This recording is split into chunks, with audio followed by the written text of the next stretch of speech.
Akashvani presents Morning News.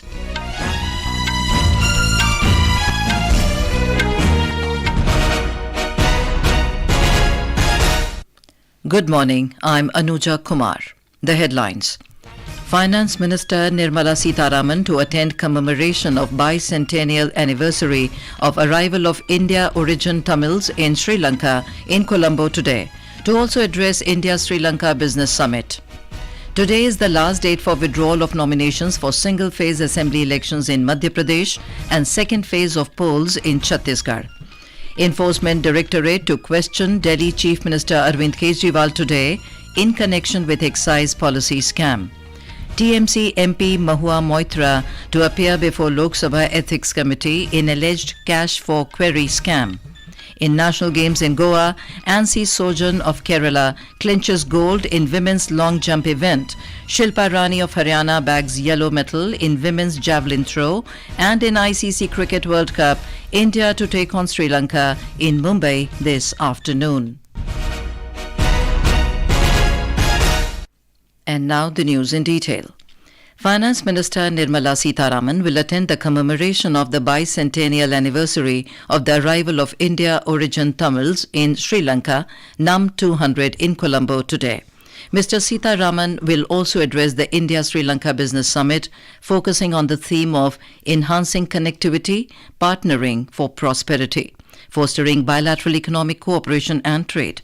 The minister will also inaugurate 2 new branches of State Bank of India at Jaffna and Trincomalee. Mr. Sitharaman reached Colombo yesterday on a 3-day visit to Sri Lanka. More from our correspondent. The visit of Finance Minister Nirmala Sitharaman is marked by a series of crucial engagements and diplomatic exchanges. Mr. Sitharaman is also scheduled to hold discussions with the Sri Lankan leadership, reinforcing the strategic importance of the diplomatic ties. The minister will oversee signing of MOU for solar electrification of religious places in Sri Lanka under the Indian assistance. Earlier yesterday, she called on the chief prelates of Malvatta and Asgiriya at Kandy before paying obeisance at various religious places. Both the religious leaders recounted with gratitude the generous and timely assistance provided by India to Sri Lanka during the economic crisis last year. For Akashvani News, Ahmed Moin Farooqi from Colombo. External Affairs Minister Dr. S. Jaishankar addressed the Indian community in Portugal yesterday. Foreign Minister of Portugal, João Cravino, also joined Dr. Jaishankar at the event. In his address, Dr. S. Jaishankar highlighted Portugal's contribution in promoting closer India-European Union ties. The External Affairs Minister recognized the relevance of the migration and mobility partnership in a global workspace. Minister of State for External Affairs V. Muralidharan called on Mauritian President Prithvi Raj Singh Rupan in Port Louis yesterday. He also visited the Ayurvedic Garden at Presidential State House, established in collaboration with the Ministry of Ayush. Mr. Muralidharan, along with Vice Prime Minister of Mauritius, Leela Devi Dukun Luchumun, and Foreign Minister Manish Gobin, inaugurated Utsav India-Mauritius Shopping Carnival in Port Louis as part of the 75th anniversary celebrations of diplomatic relations between two countries. An MOU was also signed between ISRO and Mauritius Research and Innovation Council for jointly developing a satellite in presence of Mr. Muralidharan and IT Minister of Mauritius, Darsanand Balagobin.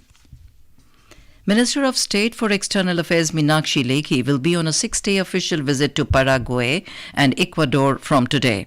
She will hold bilateral meetings in both the countries. She will also interact with members of the Indian diaspora and participate in cultural events. Today is the last date for withdrawal of candidatures for single-phase assembly elections in Madhya Pradesh and for the second phase of assembly polls in Chhattisgarh. Voting in Madhya Pradesh for all 230 constituencies and in Chhattisgarh for 70 out of total 90 constituencies will be held on the 17th of this month. In Madhya Pradesh, overall 2,916 papers have been found valid after scrutiny of nominations. Campaigning is gaining momentum in the state. We have a report.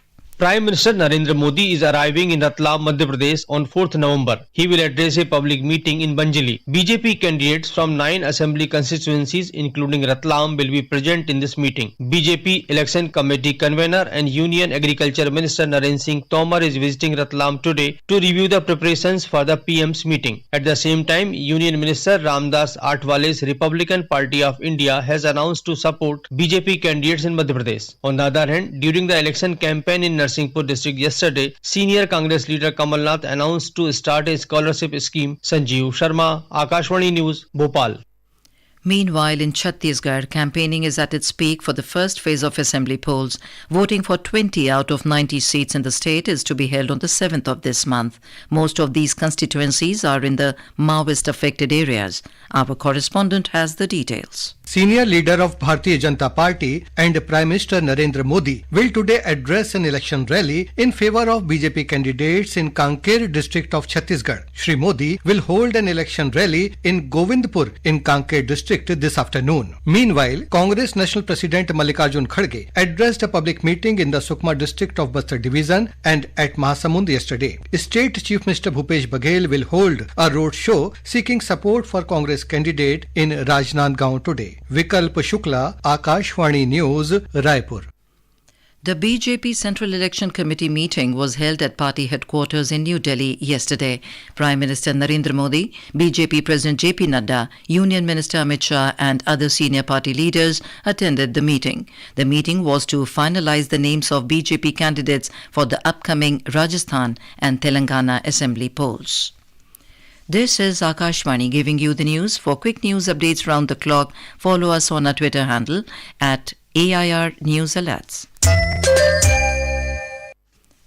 Delhi Chief Minister Arvind Kejriwal will appear before the Enforcement Directorate or ED today for questioning in a money laundering case linked to the alleged excise policy scam. Mr. Kejriwal was issued summons by the investigation agency under the Prevention of Money Laundering Act in connection with the Delhi liquor scam. The ED will record the statement of the Delhi Chief Minister after he deposes before the investigating agency of the case in Delhi. Trinamool Congress MP Mahua Moitra will appear before the Lok Sabha Ethics Committee today in the alleged cash for query scam. Sources said she will be questioned on basis of reports received by the Ethics Committee from 3 union ministries along with other documents and evidences. The parliamentary panel had sought information from the 3 ministries. Mahua Moitra has refuted the allegation but admitted to sharing parliamentary login with businessman Darshan Hiranandani. Supreme Court lawyer Jay Anande Hadrai, who accused Moitra of taking bribes for asking questions in the parliament, was cross-examined by the Ethics Committee last month.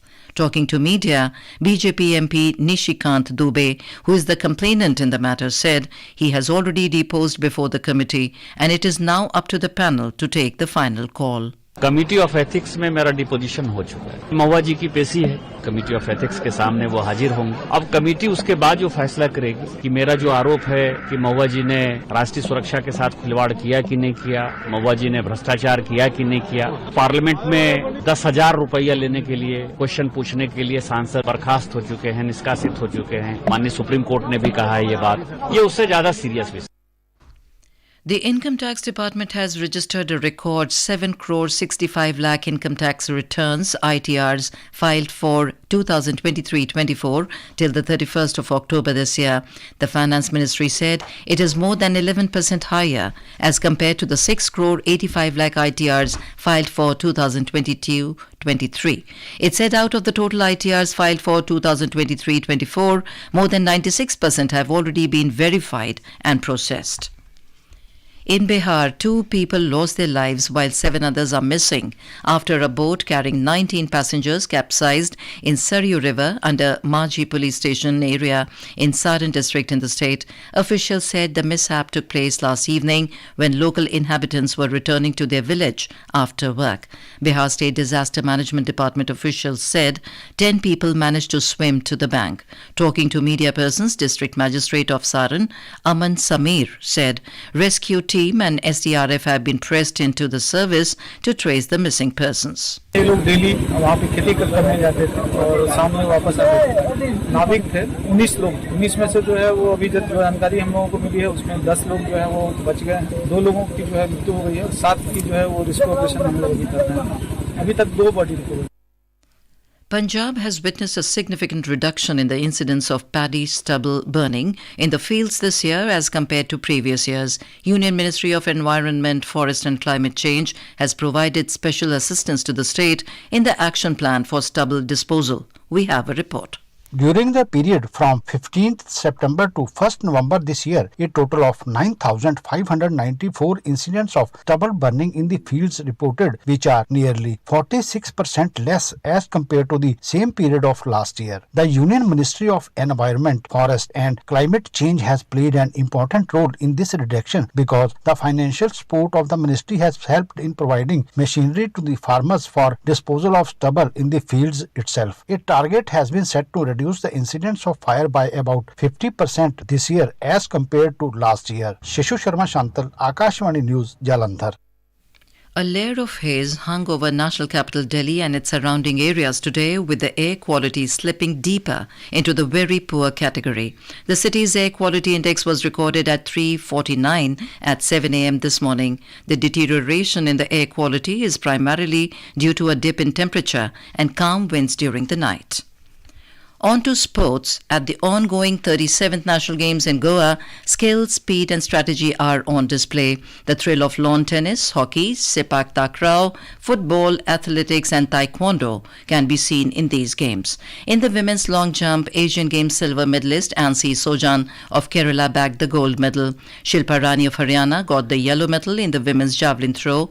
Withdrawal proved his dominance in swimming, smashing his own record in a 50-meter freestyle. In the men's decathlon event, Tejaswin Shankar of Delhi won the gold medal.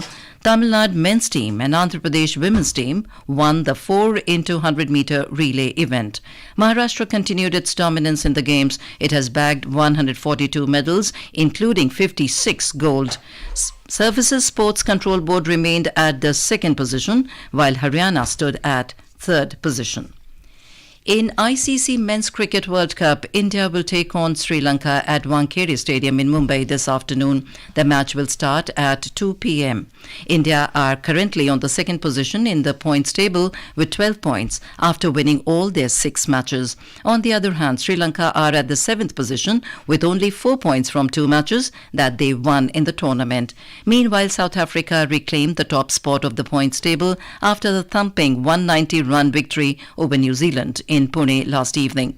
Put into bat first, South Africa piled up 357 runs for the loss of 4 wickets in stipulated 50 overs. Chasing a target of 358, New Zealand were bowled out for 167 runs in 35.3 overs. New Zealand have dropped to the 4th spot on the points table with their 3rd defeat on the trot. India-born author Nandini Das has been named the winner of the 2023 British Academy Book Prize for Global Cultural Understanding, a leading international non-fiction prize for her book Quoting India, England, Mughal India and the Origins of Empire. And now for a look at today's newspapers, it's over to Tanvi Khurana. Thank you, Anuja. A top front page alarming headline in Hindustan Times writes, parts of city in deep red as AQI nears 400 mark as dipping temperatures, calm winds and farm fires brings Delhi and northwest India at the brink of public health emergency. The Indian Express reports GST revenue surges 13% in October, second highest since its rollout in 2017. Master Blaster's statue stands tall at Wankhede ahead of India-Sri Lanka game as Tendulkar's figure gets installed at the stadium, says the Tribune. And finally, the Times of India carries a story of live broadcast of Women's Asian Champions Trophy on big screens in remote villages of the hockey stars, whose parents are unable to buy TV sets, under the headline, Jharkhand villagers get giant mobile LEDs to watch their betis play hockey. And with that, it's back to you, Anuja. Thank you, Tanvi. And now, before we end the bulletin, the headlines once again. Finance Minister Nirmala Sitharaman to attend commemoration of bicentennial anniversary of arrival of India origins Tamils in Sri Lanka in Colombo today. to also address the India-Sri Lanka Business Summit. Today is the last date for withdrawal of nominations for single-phase assembly elections in Madhya Pradesh and second phase of polls in Chhattisgarh. Enforcement Directorate to question Delhi Chief Minister Arvind Kejriwal today in connection with excise policy scam. TMC MP Mahua Moitra to appear before Lok Sabha Ethics Committee in alleged cash for query scam.